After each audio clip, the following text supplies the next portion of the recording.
Marie, ici présente, ma conjointe, ma partenaire de vie, va me poser 3 questions pour t'aider à développer ton activité.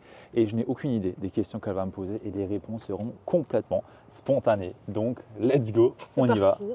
Alors pour commencer, ma première question, c'est de savoir pourquoi est-ce que les coachs et thérapeutes n'arrivent pas à vivre de leur activité. Parce qu'ils le veulent. Ok. Non, je rigole. Il y a une part de vérité là-dedans, hein. Tout est de leur faute, quoi, en fait. Non, je vais me calmer. Non, en vrai, déjà, premier point, si tu n'es pas encore abonné à cette chaîne YouTube ou à ce podcast, je t'invite à le faire dès maintenant. Il y a énormément de valeur. Et à laisser un petit like si les sujets qu'on aborde ici te parlent. Mais je rentre maintenant directement dans le vif du sujet avec ta question. Qu'est-ce qui fait qu'ils n'arrivent pas à le vivre? J'ai dit parce qu'ils le veulent, et je le dis un petit peu de façon effrontée, sans être effronté, parce qu'au final, c'est pas mon but. Mais en vrai, il y a, je pense, beaucoup de thérapeutes, de coachs, d'entrepreneurs qui sont confort dans leurs problèmes, qui sont confort dans un petit peu les croyances et tout ce qu'ils ont au quotidien, et ils alimentent un petit peu ça en se disant qu'un jour ils vont y arriver et ils attendent la solution miracle pour y arriver. Sauf que la réalité, c'est qu'ils connaissent en règle générale déjà tout ce qu'ils ont à faire. Par contre, peut-être qu'ils ne se l'autorisent pas, peut-être qu'ils n'incarnent pas réellement l'identité de la personne qui veulent être, et il y a plein de peurs, il y a plein de blocages qui se mettent entre leurs chemins.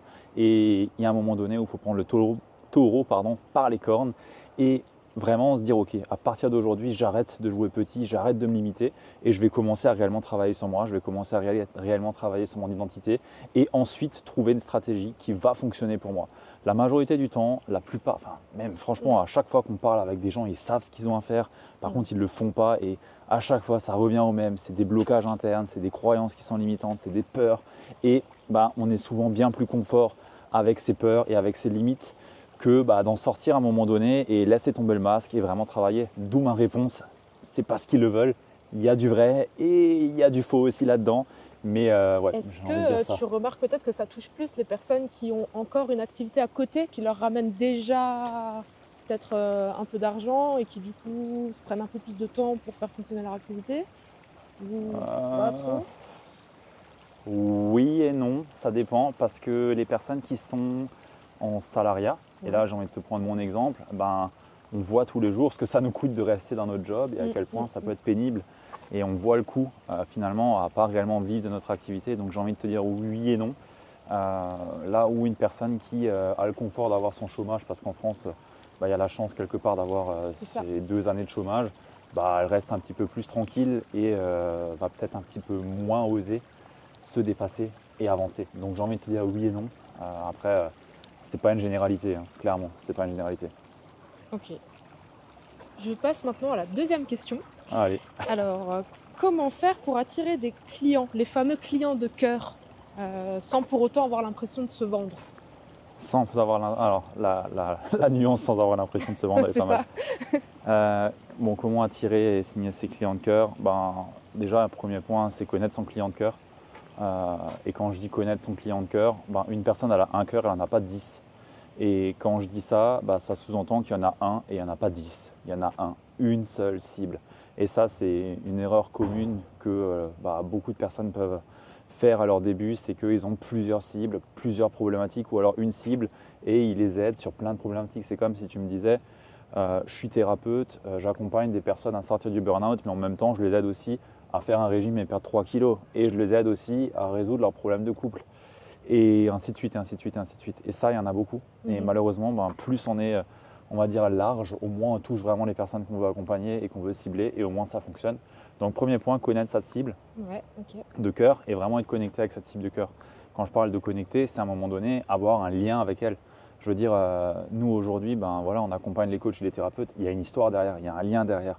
Et c'est mon histoire qui est raccrochée finalement à cette cible-là. Ouais, le choix, il n'est pas fait par hasard. Non, clairement pas, clairement pas. Et il peut être fait par hasard, mais il faut vraiment avoir un certain amour pour sa cible pour vraiment la comprendre. Et il faut se dire une chose, c'est que tu passeras plus de temps avec ta cible qu'avec ta femme ou avec ton mari. Point, clairement. Et quand je dis ça, Tu réfléchis à tous ces problèmes plus que... bah oui, non mais clairement en fait, c'est ça. C'est vrai. C'est tu passes plus de temps à réfléchir à elle, tu passes plus de temps à converser avec elle.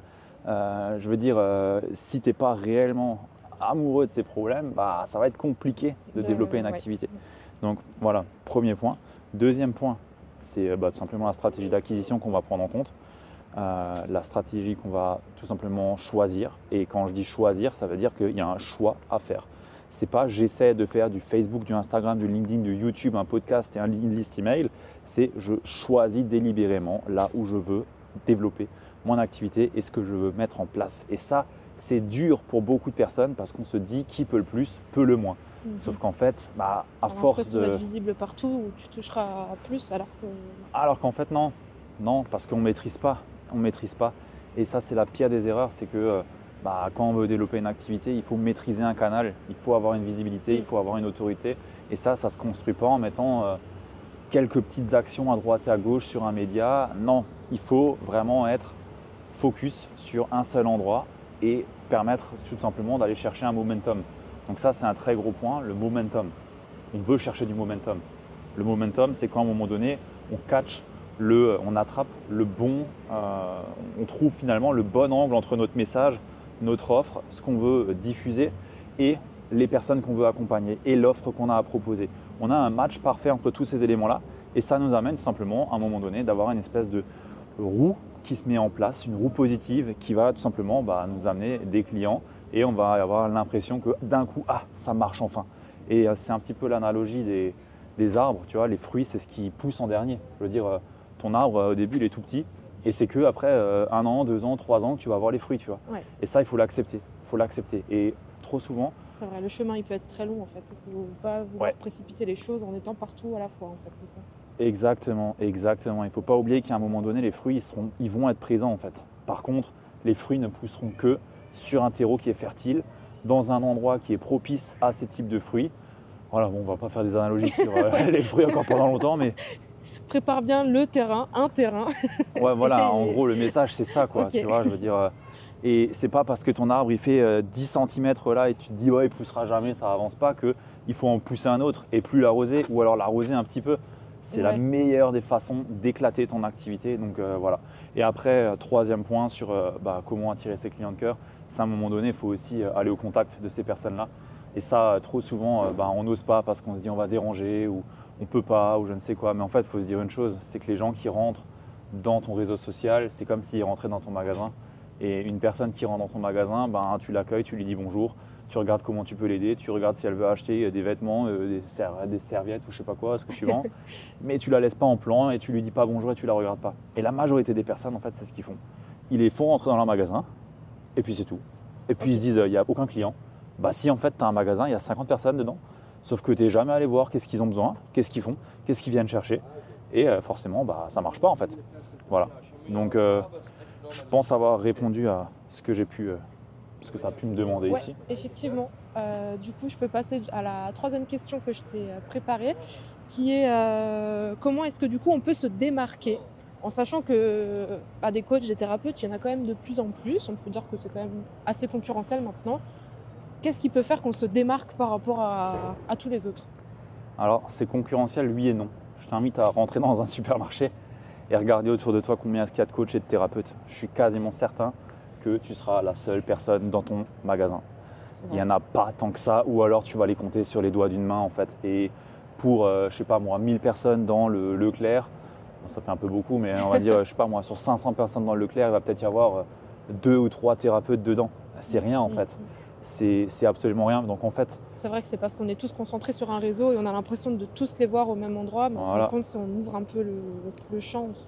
Exactement. Donc déjà, je pars du postulat qu'il n'y a pas énormément de coachs et thérapeutes. C'est juste qu'on est dans une espèce de bulle algorithmique qui nous montre uniquement des coachs et des thérapeutes et on voit que ça. Et on se dit, oulala, c'est compliqué, il y a trop de monde. Sauf que, en fait, factuellement, non, pas tant que ça. Donc, premier point, on se lâche la grappe avec ça. Ensuite, comment on sort du lot? On fait ce que personne n'ose faire. Voilà, ça c'est simple. Si on veut sortir du lot, il faut sortir de la masse et il faut à un moment donné arrêter d'avoir le même discours que tout le monde et avoir un discours qui est propre, c'est-à-dire ne pas chercher à se conformer à ce que la plupart des personnes font et disent. Je veux dire, on a tous des idées, des opinions, des convictions qui sont fortes sur le sujet qu'on va traiter, qu'on soit dans le burn-out, dans la perte de poids, dans le business, dans le marketing, dans la naturopathie, enfin bref, voilà les 3 gros domaines ou dans le dev perso. En fait, on a tous des opinions qui sont peut-être différentes de la masse et il faut oser les sortir, il faut oser les mettre en lumière. Et ça déjà, ça nous fait sortir du lot.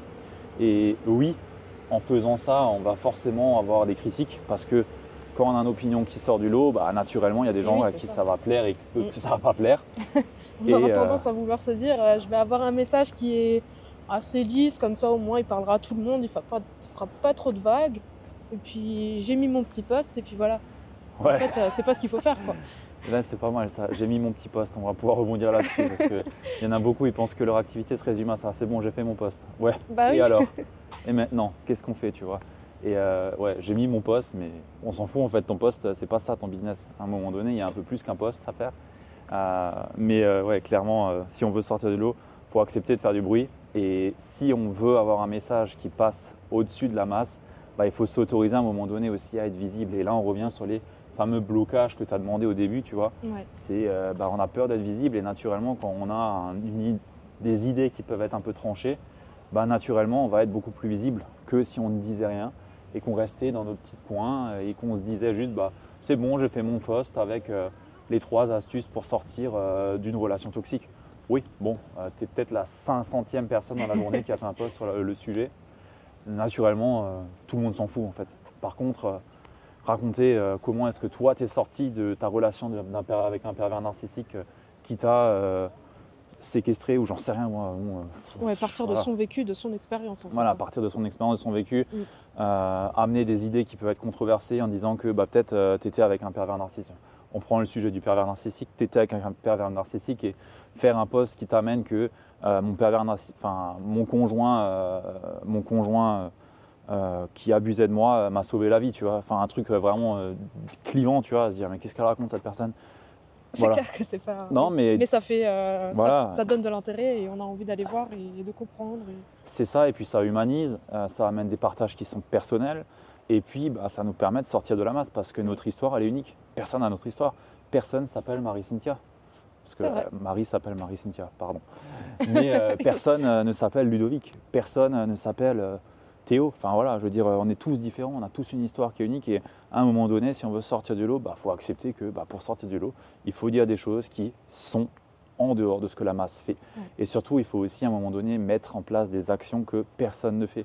Je veux dire, si tous tes concurrents, ils sont tous en train de publier du contenu qui est complètement chiant sur Facebook ou sur Insta, bon ben, mets en lumière un style de contenu qui, toi, t'éclate et qui va sortir du lot, tu vois. Sois pas la énième personne qui fait la même chose que tout le monde. Use de ta créativité, tu vois. Je veux dire, à un moment donné, on veut tous sortir du lot, mais on fait tous les mêmes choses. Maintenant, tu sortiras pas du lot. Si tout le monde fait du texte, fais de la vidéo. Si tout le monde fait de la vidéo, fais du texte. Mais encore une fois, il faut que ça soit aligné avec ce que toi, tu veux réellement faire. Il faut aussi trouver ce qui te correspond et par quel canal tu peux passer pour faire passer un message qui t'appartient en fait. Il faut que tout doit être cohérent. Exactement. Et il faut surtout à un moment donné aussi, sortir de la masse en réfléchissant à comment est-ce que moi, j'aimerais créer du contenu et consommer du contenu. Oui. Parce que si on crée du contenu qu'on aime consommer, il y a de fortes chances qu'il va marcher. Parce qu'on en comprend les codes, parce qu'on sait comment ça fonctionne. Et je sais pas, mais tu vois, moi je mets beaucoup d'humour dans mon contenu. C'est à la cool. Là, tu vois, j'ai une caméra, on est ensemble, on fait un contenu cool, c'est pas travaillé. Tu me poses tes questions, je sais même pas ce que je vais te répondre. Mais c'est ce que les gens ils aiment aussi, tu vois. Donc je sors du lot juste en faisant ça parce que la majorité des personnes ne s'autorisent peut-être pas à le faire ou c'est pas leur truc. Et puis voilà, et je réponds de façon très directe et ça aussi, ça me fait sortir du lot. Parce que je suis pas là pour tourner autour du pot et acheter les limites des personnes avec qui on va travailler, tu vois. C'est clair. On veut les faire avancer et c'est ce qu'on dégage et c'est ce qu'on véhicule. Et c'est le plus important. Donc ouais, voilà. Donc, comment si vous voulez sortir plus du de lot. contenu comme ça, vous continuez à regarder ces vidéos. Voilà, très bien, c'est bien Marie. Voilà, à venir voir un petit peu. Il y a le mec avec son caddie de golf là. On va laisser passer. Allez hop. Est-ce que tu avais encore un point où tu voulais rebondir sur un truc? Non, c'est tout bon pour moi. Je te remercie pour cet échange. Merci à toi pour les questions. Si vous avez apprécié ce contenu, laissez-le nous savoir. Tu m'écris directement sur Instagram ou alors tu le dis dans les commentaires. Si tu aimes ce type de contenu, on en fera plus. Et voilà, écoute, si tu n'es toujours pas abonné, je t'invite à le faire dès maintenant. Et laissez un petit like si la vidéo t'a parlé et dis-nous dans les commentaires ce que tu as pu en retenir. Voilà, allez, à très vite. See you. Ciao, ciao.